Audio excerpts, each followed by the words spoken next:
억울하게 연루가 된 보이스피싱 사건들에 대해서 무혐의부터 무죄까지 교대박변이 해낸 실제 사건들을 여러분에게 소개해 드리려고 합니다. 네, 안녕하세요. 교대박변 박세현 변호사입니다. 오늘은 억울하게 연루가 된 보이스피싱 사건들에 대해서 최근에, 그러니까 한 10일 안에 받았던 저희 사건 결과들인데, 무혐의부터 무죄까지 교대박변이 해낸 실제 사건들을 여러분에게 소개해 드리려고 합니다. 10일밖에 안 됐습니다. 그러니까 아주 따끈따끈한 사건 결과들인 거죠. 먼저 구체적인 사건 브리핑에 들어가기 앞서서 여러분, 형사 사건은 대략적으로 보면 크게 3단계 절차로 진행된다는 사실 알고 계십니까? 경찰 단계, 검찰 단계, 그리고 재판 단계, 이렇게 총 3단계로 진행이 되죠. 특히나 검경 수사권이 조정된 다음부터는 경찰 단계에서 좀 더 집중력 있게 사건을 풀어나가는 것도 정말 중요한 그런 단계 중에 하나입니다.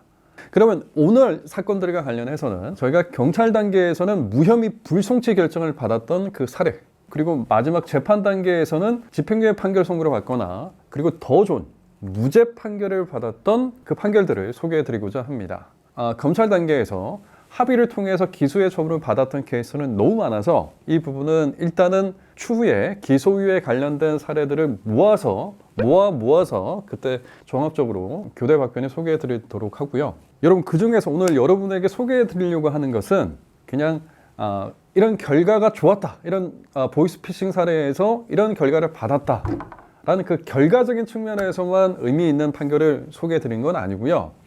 물론 결과도 좋았지만 그 사건 하나하나가 정말 특이하면서도 좀 단위가 큰 그런 큰 사건들에서 좋은 결과를 받았다라는 그 방점에서 좀 더 자랑을 하고 싶은 그런 내용으로 여러분에게 좀 소개를 해드리고자 합니다. 참고로 말씀드린 아주 따끈따끈한 그 판결들입니다.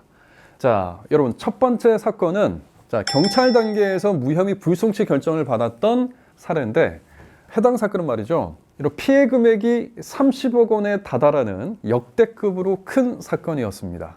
여러분, 제가 엄청나게 많은 보이스피싱 사건을 진행을 하고 그 결과를 받아봤는데, 그런 저로서도 피해 금액이 30억, 전달 금액이 30억 원에 다달하는 사건은 처음이었습니다. 그래서 제가 그 얘기를 듣고 나서 더욱더 안타깝게 생각이 들었던 사건이었습니다. 평범하게 살고 있던 우리 의뢰인은 처음에는 검찰로 가져간 보이스피싱 조직원들에게 속아서 1억 2천만 원을 먼저 사기를 당했었습니다. 그 이후에 수사에 협조하지 않으면 돈을 돌려받지 못한다는 기망에 속아서 그 사건에 직접적으로 전다철의 역할을 하게 된 사연인데요. 실제로 의뢰인이 속아 넘어갈 수밖에 없었던 이유 중에 하나가, 검찰 사칭하는 전화를 받다가 이상한 느낌이 들어서 전화를 끊고 직접 의뢰인이 검찰청 대표 번호로 전화를 하고 사건 번호와 담당 검사와 내가 연루된 사건이 맞는가에 대해서 직접적으로 바로 확인해 봤더니 맞다라고 확인이 되었고, 여기서부터 결정적으로 진짜 우리 의뢰인은 진짜 검찰이 맞구나 라고 확신이 들어서 일련의 모든 일들에 가담하게 된 케이스였습니다. 그리고 검찰을 사칭한 보이스피싱 조직에서 의뢰인에게 수사가 빠르게 마무리되고 있고 마무리되는 대로 현금을 다시 돌려주겠다라고 말했다고 하죠. 이 과정에서 우리 의뢰인은 본인이 피해본 금액을 빨리 찾을 수 있다라고 생각이 들어서 범죄 조직에서 시키는 일들을 당연히 자기는 수사에 협조한다는 생각을 가지고 열심히 적극적으로 가담하게 되었죠. 게다가 우리 의뢰인은 현장에 출동한 경찰에 의해서 체포되고 나서도 잠시 동안은 검찰 측에서 연락이 와서 석방 되리라라고 안일하게 생각했다는 거죠. 그런데 시간이 지나고 나서도 연락이 오지 않자 그래서야 아차차 본인이 보이스피싱에 연루됐다는 걸 뒤늦게 알게 된 상황이었습니다.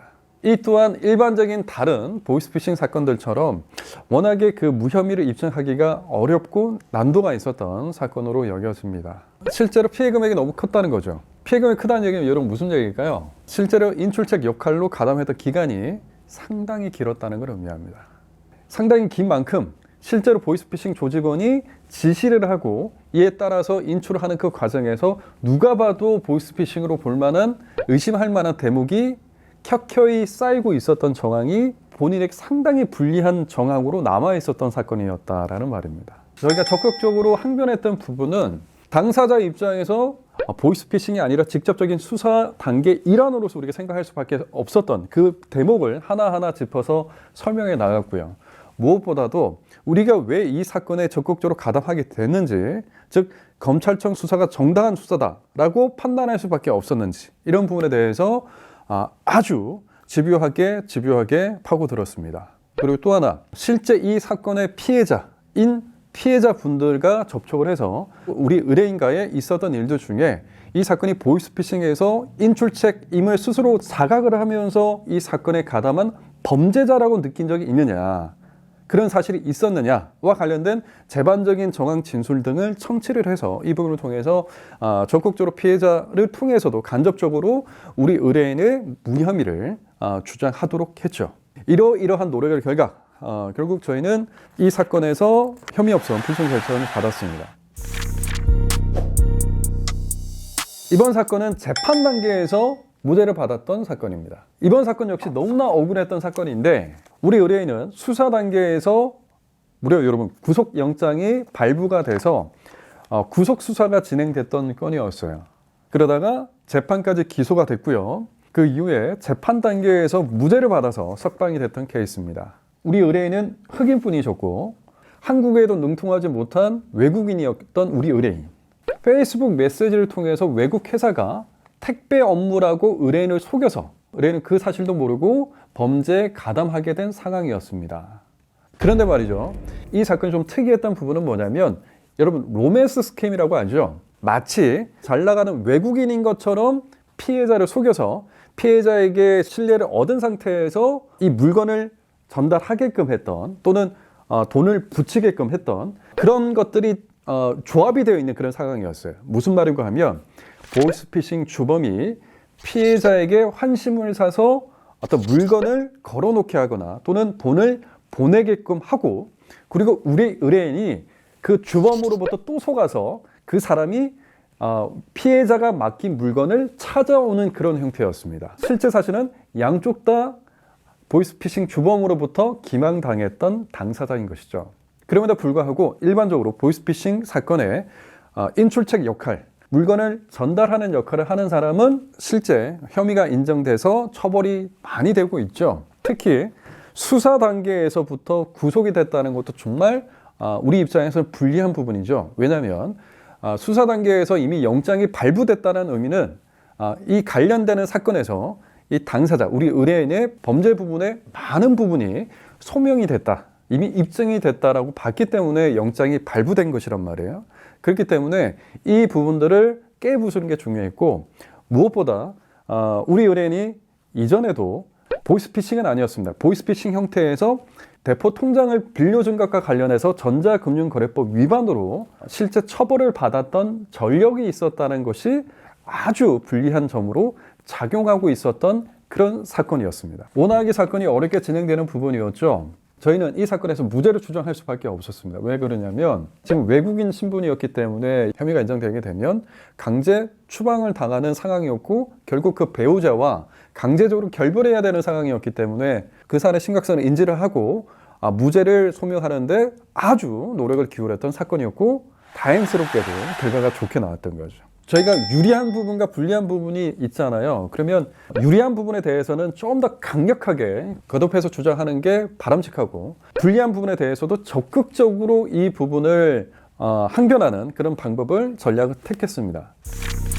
싱가포르 소재 회사의 택배 업무를 수행하는 것을 알았다는 취지로 일관되게 진술하고 있고, 그에 부합하는 채용 공고 메시지, 보이스피싱 상선과의 문자 메시지를 그대로 제출했다. 그 반면에 핑고인이 위 진술에 허위라고 볼 만한 자료가 제출된 바가 없는 사실, 유죄 판결을 받았던 그 전자금융거래법 위반 사건에서, 이것도 불리하다고 그랬잖아요.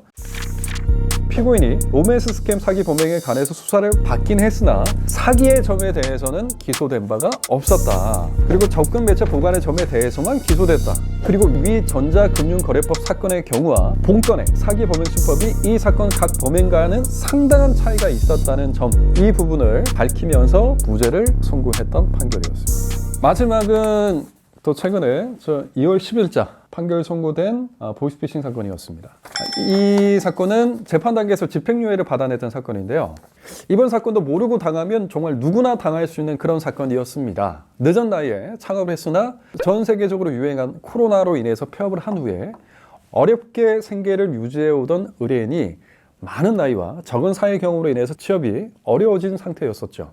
그러다 인터넷 채용 공고 사이트를 통해서 대출금을 회수하는 단순 아르바이트라는 안내를 받고 일을 시작하게 됐던 케이스입니다. 하지만 그 단순 아르바이트는 여러분도 짐작하시다시피 바로 보이스피싱 현금 수거책 역할이었습니다. 의뢰인은 그 사실을 모른 채 단순 아르바이트인 줄 알고 범행에 가담하게 돼서 저희 교대법견에 찾아오게 된 사건이었습니다.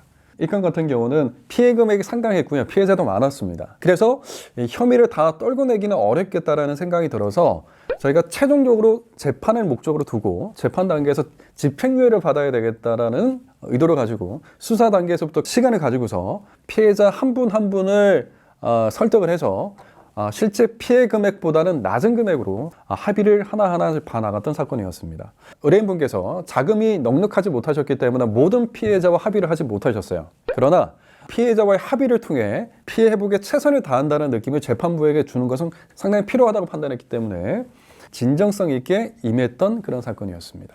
그래서 선고인 결정을 보면 일부 피해자들에 대해서 일부 변제하고 합의한 점, 초범 인정, 양형사료 종합적으로 고려해서 이 부분에 대해서 형을 정한다. 비록 이 사건이 미필적 고의에 의한 편치, 즉 기망행위가 인정된다고 하더라도 이 부분에 대해서 정상 참작을 해달라라는 부분도 강력하게 주장을 했었죠. 그래서 저희가 의도했던 수사 단계에서부터 재판 단계까지 긴 장기적 관점에서 소송 전략을 좀 잘 갖고 간 그 덕에 좋은 결과로 끝을 낼 수 있어서 참 다행이었던 사건이었습니다.